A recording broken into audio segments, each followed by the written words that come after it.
ಪರಿಷತ್ ಸಭಾಪತಿಯಾಗಿ ಸಲೀಂ ಅಹಮದ್ ಆಯ್ಕೆಯಾಗಿದೆ. ಪರಿಷತ್ ಸಭಾಪತಿ ಆಯ್ಕೆ ಪ್ರಕ್ರಿಯೆ ಅಲ್ಲಿಗೆ ಅಂತಿಮ ಆಗಿದೆ. ಸಲೀಂ ಅಹಮದ್ ಅವರ ಹೆಸರನ್ನ ಸೂಚಿಸಲಾಗಿತ್ತು. ಇದೀಗ ಅವರ ಆಯ್ಕೆ ಪ್ರಕ್ರಿಯೆ ಪೂರ್ಣವಾಗಿದೆ ಅನ್ನೋ ಮಾಹಿತಿ ಲಭ್ಯವಾಗ್ತಾ ಇದೆ.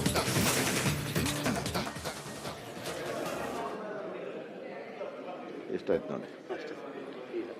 ಪ್ರಸ್ತಾವದ ವಿರುದ್ಧವಾಗಿ ಇರುವವರು ಮೊದಲನೇ ರೋಲ್ನಲ್ಲಿ ಇರ್ತಕ್ಕಂಥವ್ರು ಎಡಭಾಗದಲ್ಲಿ ಎದ್ದು ನಿಲ್ಲಬೇಕು. ಪ್ರಸ್ತಾವದ ವಿರುದ್ಧ ಇರ್ತಕ್ಕಂಥವ್ರು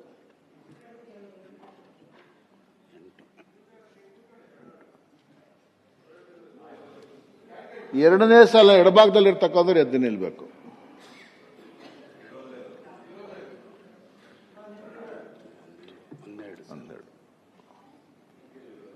ಮೂರನೇ ಸಾಲ ಇರ್ತಕ್ಕಂಥವ್ರು ಎಡಭಾಗದಲ್ಲಿ ಇರ್ತಕ್ಕಂಥ ಎದ್ದು ನಿಲ್ಬೇಕು.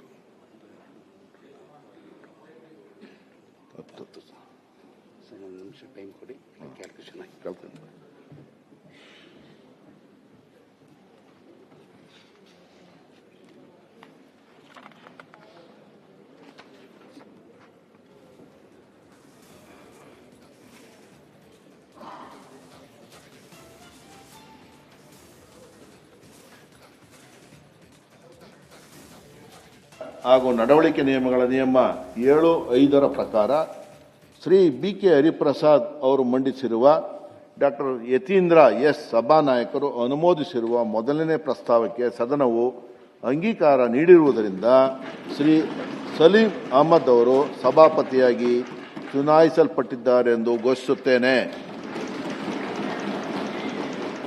ಮತ್ತು ಶ್ರೀ ಸಲೀಂ ಅಹಮದ್ ಅವರನ್ನು ಅಭಿನಂದಿಸುತ್ತೇನೆ. ಮಾನ್ಯ ಸಭಾನಾಯಕರು, ಮಾನ್ಯ ವಿರೋಧ ಪಕ್ಷದ ನಾಯಕರು, ಪ್ರಸ್ತಾವವನ್ನು ಮಂಡಿಸಿದವರು ಹಾಗೂ ಪ್ರಸ್ತಾವವನ್ನು ಅನುಮೋದಿಸಿದವರು ಶ್ರೀ ಸಲೀಂ ಅಹಮದ್ ಅವರನ್ನು ಸಭಾಪತಿಯವರ ಸ್ಥಾನಕ್ಕೆ ಕರೆತರಲು ಕೋರುತ್ತೇನೆ. ಬನ್ನಿ, ನೀವು ಬರ್ಬೇಕು, ಬನ್ರಿ. ಅಲ್ಲಿ ಮಾತಾಡಿದ ಅವಾಗ ನೀವು ಹೋಗ್ಬೇಕು ಸರ್. ಇಲ್ಲ ಹೋಗ್ಬೇಕು, ಬನ್ನಿ. ಇಲ್ಲ ಹೋಗ್ಬೇಕು. ಸಭಾ ನಡವಳಿಕೆ ಸರ್.